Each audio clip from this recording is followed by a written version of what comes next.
Olá! O programa Nossos Cursos Seu Futuro de hoje está no ar e nós estamos na Escola de Ciências da Saúde, aqui na Clínica de Nutrição, e a nossa pauta é o Ambulatório de Doenças Crônicas Não Transmissíveis. A nossa convidada do programa de hoje é a professora do curso de Nutrição, Mariane Moirer. Professora, seja bem-vinda ao programa. Muito obrigada, estou muito feliz de estar aqui. Nós aqui estamos. Prof, vamos começar explicando para quem nos ouve, para quem nos assiste, sobre quais são essas doenças crônicas não transmissíveis. Existem muitas? Então, existem algumas doenças crônicas não transmissíveis e as mais conhecidas são diabetes, né, as doenças cardiovasculares, como a hipertensão arterial, por exemplo. A própria obesidade é uma doença crônica, né, que precisa de uma atenção especial. Algumas doenças respiratórias, né, como a doença obstrutiva pulmonar crônica. Então, são doenças que precisam de uma atenção especial e que a gente fala não transmissíveis porque não tem uma transmissão. Elas têm um início lento, muitas vezes o paciente ele nem percebe alguns sinais, por exemplo, no diabetes, começa a ter muita vontade de urinar, muita sede, né? Dependendo do tipo do diabetes que a gente tem, o tipo 1 e o tipo 2, tem um emagrecimento ou tem um ganho de peso, né? E daí junto vem a obesidade já piorando essa condição. Então são essas as mais comuns e as que a gente tem uma maior demanda assim, né, de atendimento. E existe também uma forma de classificação dessas doenças crônicas também, por serem as mais perigosas, as mais graves ou não? Existe essa forma de classificar? Então, conforme o paciente ele não vai cuidando, ele não tem um tratamento adequado, né, tanto medicamentoso quanto nutricional, essa doença ela pode ir agravando sim e aí levando a várias outras questões. Por exemplo, num diabetes que fica muito descontrolado, o paciente não faz uso da medicação, não tem um controle alimentar específico, ele pode apresentar, por exemplo, problemas oftálmicos, começa a perder a visão, dificuldades de cicatrização, às vezes levando a uma amputação, por exemplo, dos dedinhos do pé ou do próprio pé. Então, conforme vai agravando, esse paciente ele vai tendo mais sinais, né, muito mais sérios, que podem levar a internações, enfim, e muitas vezes pode chegar a óbito, por exemplo. E a própria questão dos tratamentos, então, acabam sendo diferenciados também quando se fica mais grave ou não. E qual a relação da alimentação, então, nesse processo todo, já que a gente está aqui num curso de nutrição? Nossa, todo, né? Hoje a gente, como a gente estava conversando antes, né? A gente é o que a gente come, né? Então, a nutrição, ela tem ela vai apresentar tanto para dificultar, né, o aparecimento dessa doença, prejudicar esse paciente, é uma prevenção também, acaba sendo uma prevenção doença, a alimentação. Sim, quanto durante o curso dela também para que a gente controle, né? Se diabetes, por exemplo, ele pode ser controlado com auxílio da alimentação, onde o paciente pode reduzir a dosagem da medicação, reduzir o quanto de insulina ele utiliza, por exemplo. Ele pode, muitas vezes, por exemplo, na hipertensão, dependendo, né, se ele é bem ativo ali em cuidar da alimentação, ele pode até deixar de tomar algumas medicações, né, tendo uma maior qualidade de vida. Isso tudo através da alimentação.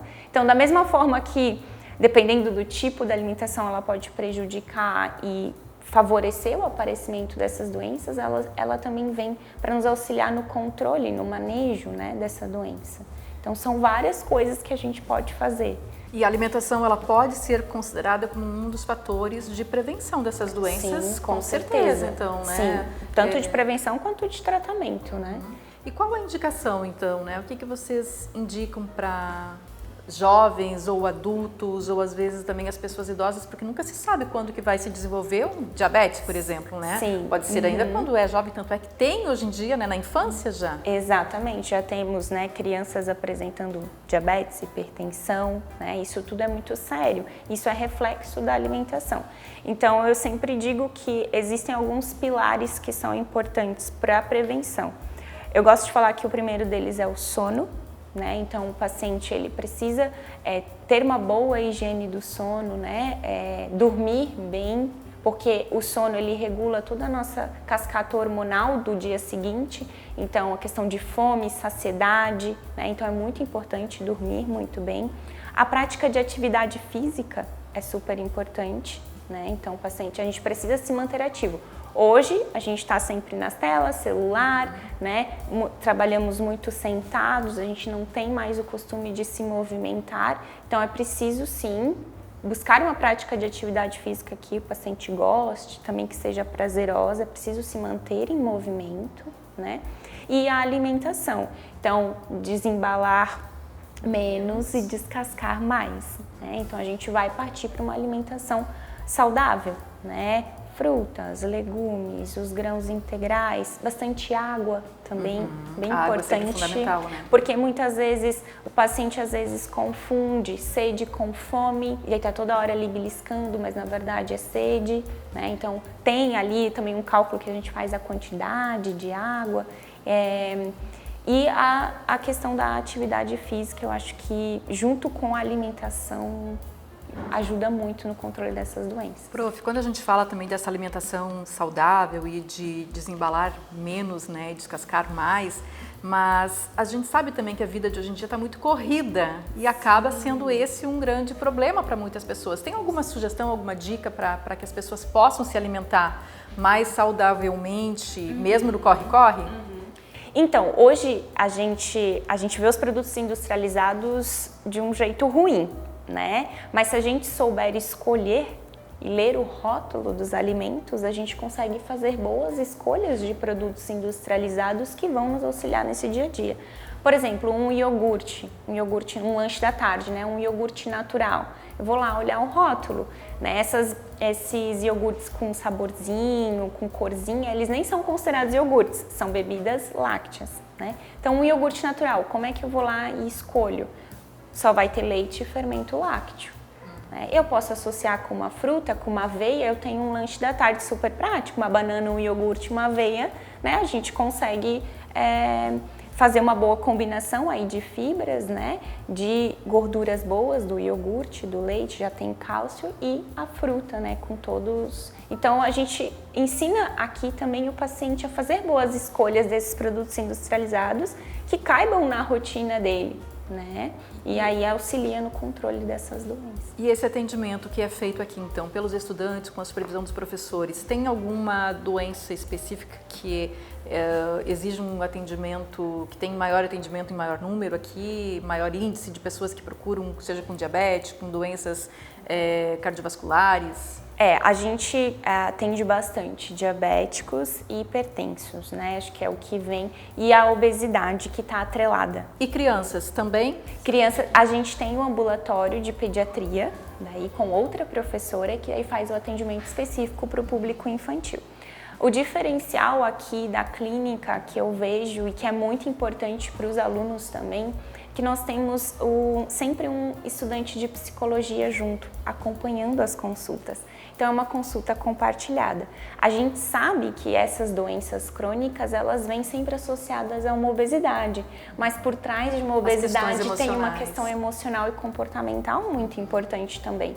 Então o aluno de psicologia, eles auxiliam a gente nesse sentido também, acessando essa parte mais psicológica e emocional, dando todo esse suporte. Então a gente atende, o aluno atende o paciente, vem, os dois alunos, né, da nutrição e da psico, vem, a gente discute o caso, define a conduta, o aluno da psico contribui também, né, e aí a gente dá a devolutiva para o paciente com dieta, suplementação sempre que necessário, exames, né, então é todo um atendimento compartilhado com o aluno da psico.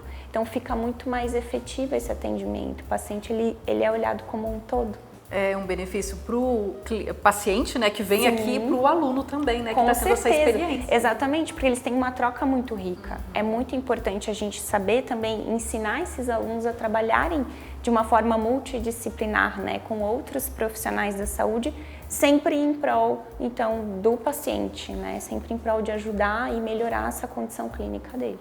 Está certo, então. A gente agradece a participação da professora Mariane Moirer, falando para a gente sobre, aqui no Ambulatório de Doenças Crônicas Não Transmissíveis da Univale, com todas essas informações. Obrigada e parabéns pelo trabalho, professora. Muito obrigada, foi um prazer. O programa Nossos Cursos, Seu Futuro, aqui no Sistema Educativo de Rádio e TV Univale, termina aqui. Até o próximo programa.